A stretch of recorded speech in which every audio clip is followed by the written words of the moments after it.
Dozen খানেক পারমাণবিক বোমার চেয়েও বেশি গুরুত্বপূর্ণ হরমুজ প্রণালী। ইরানের সর্বোচ্চ নেতার উপদেষ্টার এমন মন্তব্য আবারও আলোচনার কেন্দ্রে মধ্যপ্রাচ্য।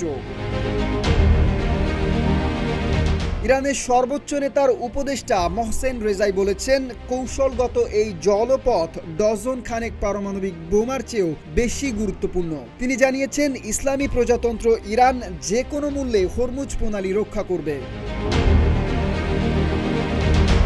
রেজাইয়ের মতে, হরমুজ প্রণালী ইরানের প্রতিরক্ষা ব্যবস্থার অন্যতম প্রধান হাতিয়ার। এটি দেশটির নিরাপত্তা ও জাতীয় স্বার্থ নিশ্চিত করতে গুরুত্বপূর্ণ ভূমিকা পালন করে। তিনি আরও বলেন, ইরান নিজেদের প্রতিরক্ষা সক্ষমতার উপর নির্ভর করেই এই কৌশলগত জলপথের নিরাপত্তা নিশ্চিত করবে। RICL TMX, যুগের পর যুগ স্থাপনা থাকে মজবুত।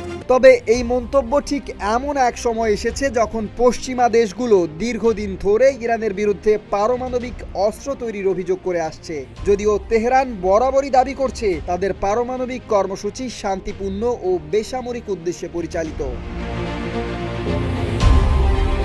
এদিকে ইরানের সামরিক বাহিনী আগেই জানিয়ে দিয়েছে, যুক্তরাষ্ট্রের সঙ্গে সাম্প্রতিক সংঘাতের পর পরবর্তী নির্দেশ না দেওয়া পর্যন্ত হরমুজ প্রণালী বন্ধ থাকবে। রোববারও যুক্তরাষ্ট্র ও ইসরায়েলের মধ্যে ক্ষেপণাস্ত্র ও ড্রোন হামলা অব্যাহত ছিল।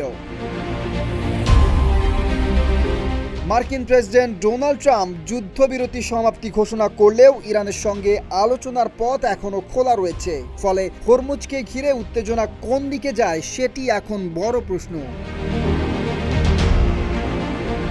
কামরান তুষার, ডেস্ক রিপোর্ট, ঢাকা পোস্ট।